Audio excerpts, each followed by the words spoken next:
tried this one with regular logs. Well, that was disastrous. I'll tell you, never mess with physics. It was kind of, well, to be frank, it started out nice, but then, well, it was a death trap. Just plain and simple, it was a death trap. Poor kid holding the boom almost broke his leg. Guess he played basketball in college or something, because he leaped right at the last second. Whew, crisis averted. My props guy wanted to swap them with some spongy material for safety, but I had a better idea. Let's set the logs on fire, then the crew will be sure to be safe dealing with them.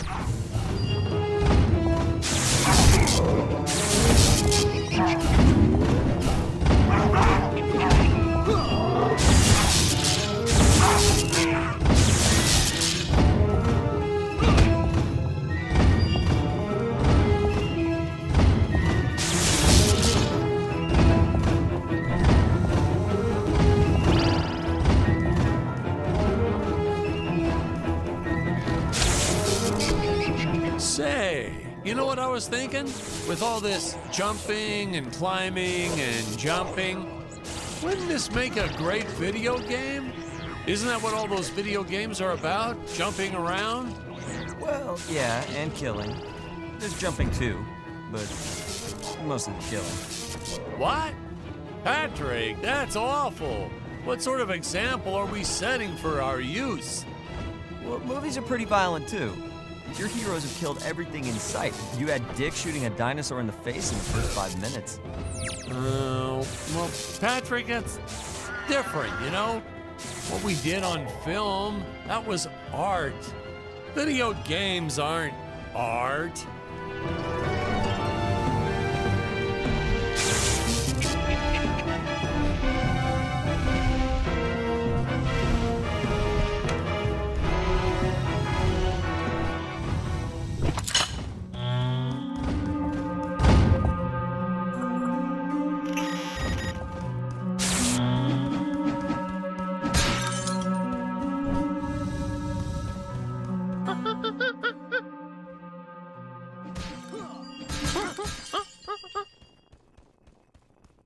Funny story about the two caged apes in this scene. I had completely forgotten about them when we wrapped up filming on the set. Then we spent the next day doing a location shoot. So suffice it to say, our return to the studio was met with a couple of grumbling tummies complaining about unsafe work conditions, human rights, yada, yada, yada. Hey, Patrick, I was thinking we should take a little break and get a bite to eat. You like Chinese? I know a great takeout. Well, we're not scheduled for a break for another few hours. Nonsense. Hey, you have to try the shrimp. It's the absolute best. But, oh, hey, I feel like I should warn you. It gives me horrible gas. But that's okay. We're friends, right? Really, sir. Studio time costs a fortune. Let's just stay on schedule.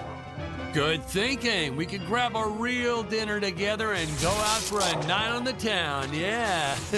Two young bachelors on the prowl. Say, where do you youngsters go these days?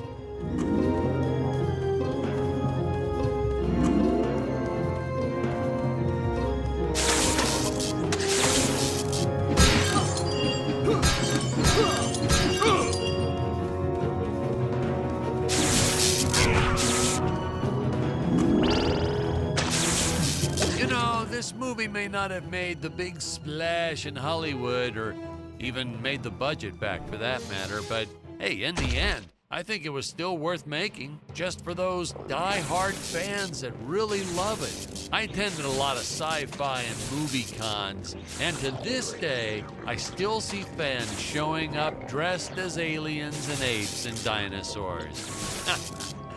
Does a man proud.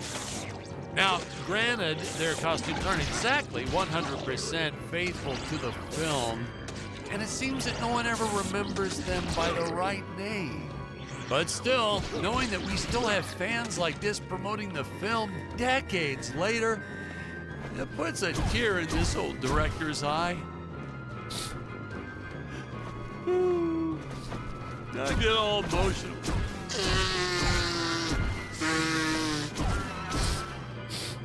Okay.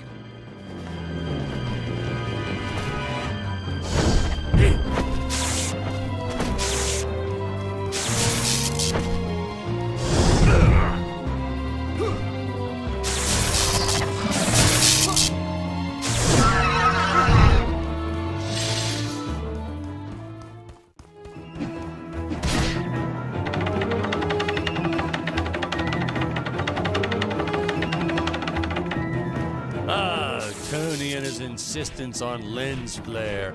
I tell you, some days it felt like he was trying to be the director. Honestly, you could see dust on the lens, so just go and wipe it off myself. He would get so upset about it too. Like my fingers aren't clean enough to wipe the lens. Don't touch the lens. Whatever.